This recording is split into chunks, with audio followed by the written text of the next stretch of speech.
In the heart of the village of Osisi, the drum of the shrine sounded. The sound was loud and angry, and full of purpose. The air was tensed. Obiageli, the king's youngest daughter, peeped from behind a banana tree near the palace compound. Her breath came in quick bursts. She had overheard everything. Her father, the king, King Okeke, had declared that the stranger who dared to speak against their gods must die before sunrise unless he denied his god. Find him and bring him to me alive, the king had commanded, his voice a roar that shook the hot walls. He will renounce this god of his, or he will die. The stranger, a man called Chike, had arrived in Osisi a week ago. He spoke of a God who created the heavens and the earth, a God who did not need carved idols or blood sacrifice. Many villagers had listened to him, their curiosity piqued by his words, but the priests of the shrine were furious. They said his words were poison, and King Osisi was vexed. How can a stranger speak against their God and turn his people against the God their ancestors worshipped? Now, Chike's life hung by a thread. Obiageli's heart pounded as she ran towards the small hut where Chike was staying. The village was quiet, except for the drums and the occasional sounds of a machete blade striking against another as the king guards searched the shadows. She didn't know why she felt the need to warn him. Perhaps it was the way he had smiled at her the day before. His eyes were kind and full of peace. Or perhaps it was the strange way her stomach tightened whenever she heard him speak. When Obiageli arrived Chike's hut, Chike was kneeling on the floor of the hut, his hands clapped in prayer. When Obiageli burst in, "They are coming for you," she whispered, her voice trembling. He looked up, his face calm despite her urgency. "Thank you for telling me," he said simply. "You don't understand," Obiageli said, her voice rising slightly. "My father has ordered you to deny your faith in your God, or he will have you killed. The guards are searching everywhere. Chike!" Chike stood up, his movement deliberate. "I understand," he said, his voice steady. "But I am not afraid. The God I serve is greater than any idol. He will protect me, or he would simply call me home. Either way, I will not deny him." Obiageli stared at him, her mind racing. "If you stay here, they will kill you. I can't let that happen." "Why do you care?" he asked Obiageli gently. She hesitated, tears streaming down her face. "I don't know, but I believe. I believe there is truth in what you say. I don't want you to die." Before Chike could reply, a loud knock came at the door. Both of them froze. "Open the door!" a voice shouted. It was Udo, the captain of the king's guard. Chike placed a hand on Obiageli's shoulder. "Hide," he whispered. "What about you?" she whispered back. "Go," he said firmly. Reluctantly, Obiageli slipped behind a stack of clay pots in the corner of the hut. The door burst open and Udo stepped in, accompanied by two other guards. His eyes swept the room, landing on Chike. "You," Udo said, his voice cold. "The king commands you to deny your God and bow to the gods of this land, or you will face death." Chike raised his hands in surrender. "If the king desire my life, I will not fight him, but I will not deny The truth, the God I serve, is the only true God, and I will never bow to idols. Udo's face darkened. We will see. We will see how bold you are when you face the king. Tie him up, he commanded. As the guards approached, Obiageli's mind raced. She couldn't let this happen. But what could she do? Her father's wrath was like a storm, and anyone who defied him faced death. Chike's voice broke through her thoughts. Do not be afraid, he said, his eyes meeting hers through the shadows. It was as if he knew exactly where she was hiding. The guards grabbed him roughly, binding his hands behind his back. As they dragged him out of the hut, Obiageli's heart sank. I have to do something, but what? What can I do? She muttered to herself. The sound of the drums grew louder, echoing in her ears. The village square were waiting, and so was her father the king. Obiageli slipped out of the hut and followed them, staying in the shadows, in fear and in determination. She didn't know how this would end, but one thing was clear. She couldn't stand by and do nothing. Not tonight, she couldn't. The next morning, the crowd at the square parted as Chike was brought forward. King Okeke sat on his throne, his eyes burned with anger. The priest stood on his side.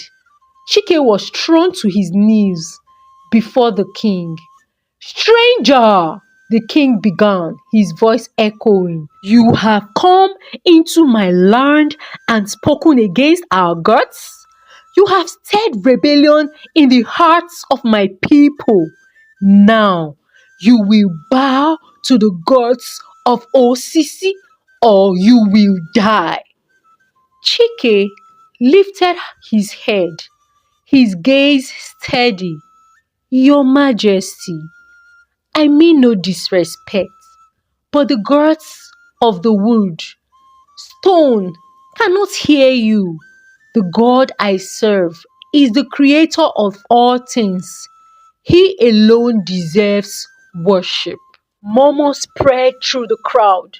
Many had heard of Chike's words, but few had seen his boldness in the face of death. The priests stepped forward, their faces filled with rage. He mocks us! One of them shouted. Let him die now! But before the king could respond, a voice cried out from the crowd, Wait! All eyes turned to Nnamdi, a crippled man who had been unable to walk for years. He dragged himself forward, his voice trembling but determined. This man speaks the truth. 3 days ago, he prayed for me and I walked again. Can't you all see? Can't you all see that I can now walk? Gaps filled the square. Nandi's testimony was not the only one. One by one, others stepped forward. A woman spoke of how her blind child had regained his sight after Chike's prayers. A farmer claimed his barren field had begun to bear fruit. The murmurs grew louder, and even King Okeke seemed momentarily shaking. Lies! One of the priests hissed. This is a trick to turn the people against us. Chike's voice rang out, calm but firm. It is not a trick. It is the power of the living God, Your Majesty. You have seen the works of your gods. Do they heal? Do they give life? King jaw tightened in anger. Enough! You will bow or you will die. The guards stepped forward, raising their weapons. Obiageli, hidden among the crowd, clenched her fists. Her mind flashed to the miracles she had witnessed. The kindness in Chike's eyes and the unshakable faith in his voice. She could not stay silent any longer. Before the guards could strike, she pushed her way to the front, her voice breaking through the chaos. "Father, please stop!" The crowd fell silent. King Okeke turned to his daughter, his eyes narrowing. "Obiageli, what is the meaning of this?" Her heart pounded in her chest, but she stood tall. "This man has done nothing wrong. You have seen the testimonies of the people. Killing him will not silence the truth he speaks." The king's face darkened. "You dare defy me?" There was great tension in the palace. The drums had stopped and all eyes were on the king. He stared at his daughter, his anger battling with something deeper, uncertain, perhaps even fear. Chike knelt silently, his lips moving in prayer as the crowd waited for the king's next move. King Okeke raised his hand, signaling the guards to lower their weapon. "Take him to the prison," he commanded, his voice cold and firm. "He will remain there until I decide what to do with him," the king said. The crowd murmured in surprise, some in relief and others in confusion. The priests exchanged glances, but dared not challenge the king's decision. Udo and the guards dragged Chike away, his calm gesture unshaken, as he was led into the village prison. Obiageli's chest tightened. She knew her father well. This was not mercy. He was buying time, planning something far worse.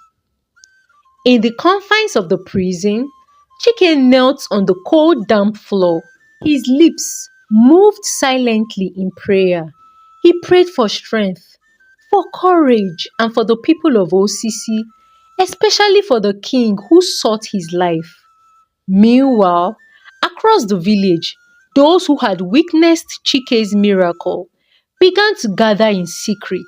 They met in small groups under the cover of the forest. They prayed fervently, their voice low but filled with faith. These were people who had been touched by Chike's ministry, the lame who had now walked, the blind who now saw, the broken-hearted who had found hope. They prayed for Chike's deliverance, for God to intervene in a way that would leave no doubt about his power. Back at the palace, King Okeke sat alone in his chamber. His mind was restless, haunted by the testimonies of his people and the rebellion of his daughter. Yet, his pride and his allegiance to the gods of the land would not let him yield. He had already decided Chike would not live to see another sunrise, but he would not kill him publicly. It would be done in secret to avoid further unrest among the villagers. As the night deepened, the village held its breath, waiting for the dawn and the king's next move. The night was dead silent. It was the kind of silence that made the hair on the back of the neck stand. The air was filled with tension. In the darkness, King Okeke moved swiftly and quietly. His royal robe he had traded for a plain wrapper to conceal his identity. In his hands was a long, sharp spear. His face was a mask of determination, but his heart pounded furiously against his chest. He could not let Chike live. That man, no, that intruder, was an insult to everything he believed in. He had to die tonight by the king's own hand. The guards stationed at the prison had been dismissed earlier by the king under the pretense of letting the prisoners rest undisturbed. Now, the way to Chike's cell was clear. King Okeke crept through the narrow corridors of the prison. His breathing was shallow. His grip on the spear tightened with every step. When he reached Chike's cell, he peeped inside. There, Chike was, sleeping. A faint glow from the moonlight streaming through the small window, illuminating Chike's face, which looked serene, peaceful. Even the sight made King Okeke's blood boil the more. How could this man, a mere stranger, challenge the gods of the land and still sleep so soundly? It was infuriating. Without hesitation, the king unlocked the door and stepped inside, holding his spear. He stood over Chike, the point of the spear aimed directly at his chest. For a moment, he hesitated, the calm expression on Chike's face unnerving him. But then, with a surge of anger, Okeke drove a spear downwards to Chike's chest with all his might. The weapon pierced through Chike's chest, and immediately the king ran off. At sunrise, the king summoned Udo, the captain of his guards. Go to the prison, he commanded. Check on the prisoners and report back to me immediately. His voice was calm, but his eyes betrayed his anxiety. Udo bowed and left without questions. Minutes felt like hours as the king waited in his chamber, pacing back and forth. Finally, Udo returned, his face a mixture of bewilderment and unease. Your Majesty, he began cautiously. The prisoner is awake from sleep. Who? King Okeke asked. Chike. King Okeke froze. Awake? King Okeke repeated. Yes, Your Majesty. Not only awake, but he's reading a book. The king's jaw tightened. A book? Yes, Your Majesty. He calls it a Bible. The word sent a chill down the king's spine. He could not believe it. How could Chike have survived? How could he be unharmed, driven by the mist of disbelief and rage? King Okeke stood up abruptly. Take me to him, he ordered. The walk to the prison felt endless, every step weighed down by dread. When they reached Chike's cell, the king pushed past the guards and entered. There was Chike, sitting calmly on the floor, the Bible opened in his lap. His face was serene, the faint light illuminating him. Not a scratch, not a bruise, nothing marred his body.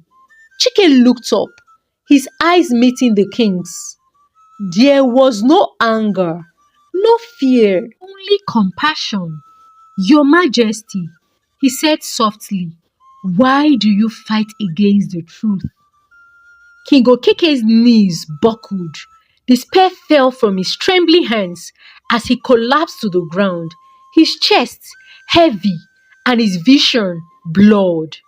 A cold sweat broke out across his forehead as the weight of what he had done and failed to do pressed on him. Fear gripped his heart. His body began to shake. The king back to the palace, Udo shouted, rushing to the king's side. The guards lifted him, their faces pale with fear, as they carried him out of the prison. Whispers spread like wildfire among the villagers who had gathered nearby. Something extraordinary was happening, and everybody knew it. Back in the palace, the king was laid on his bed. His breathing was shallow, his face dark. The priests were summoned, but their chants and incantation did nothing to ease his condition. Word spread quickly through the village, and those who had witnessed Chike's miracle began to murmur among themselves. Days passed, and King Okeke's condition worsened. He called for the villagers' healers and the chief priest of the highest deity of the land to perform their rituals. The palace was filled with the sounds of chanting, drumming, and incense burning day and night. But the more they tried, the sicker the king became. His once robust frame was gone, and his voice grew weaker with each passing hour. The king's daughter, Princess Obiangeli could not bear to see her father in such a state.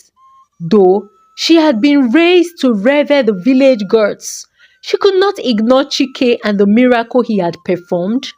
She had seen with her own eyes the blind giving sight, the lame walking, and even the barren woman conceiving.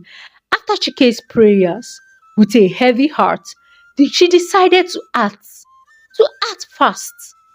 Princess Obiageli slipped out of the palace under the cover of darkness and went to the prison where Chike was being held. When she arrived, she fell to her knees before him. Please, she begged, tears streaming down her face. Come and pray for my father. I fear he will die if nothing is done. Chike looked at her with compassion. Your Highness, I would come. You lead the way, he said gently. The guards, though hesitant, allowed Chike to live under the princess' escort. When they arrived at the palace, the sight of the frail and barely conscious king brought tears to Chike's eyes. He knelt beside the king's bed, opened his Bible, and began to pray. His voice was steady and filled with faith as he called upon the name of Jesus to heal the king. The room was silent except for Chike's prayers. Suddenly, a warm glow seemed to fill the air. The king's hard breathing eased and color returned to his pale face. Moments later, his eyes opened. The king sat up, looking around in astonishment. The pain that had wrecked his body was gone. What? What happened? He asked, his voice filled with wonder. You have been healed, Your Majesty, Chike said, smiling. Not by my power, but by the power of Jesus Christ, the Son of the living God. Tears filled the king's eyes as the realization dawned on him. The gods he had served all his life had failed him, but the God Chike served had saved him. He fell to his knees before Chike. I believe, I believe, he shouted. I believe in the God you serve. Word of the king's miraculous recovery spread quickly through the village. People gathered at the palace, eager to see the man who had brought healing to their king. The king himself addressed the crowd, declaring, From this day forward, we will serve the one true God. The king declared, A church will be built in this village so that we may worship the one true God. The villagers cheered, and many came forward to hear more about Chike's God. That day marked the beginning of a new chapter for the village of Osisi. The idols were abandoned, and the name of Jesus became known and revered. As for Chike, he continued his mission, his heart filled with joy, seeing lives transformed by the God he served. Thank you for listening and watching this story. I hope you were blessed by it. Please share your thoughts in the comment section. Like this video please, and then share out this video to your loved ones. Thank you. Subscribe to this channel if you're not already subscribed for more interesting African folktales. Until I come your way again with another interesting African story, for now, from me, it is bye.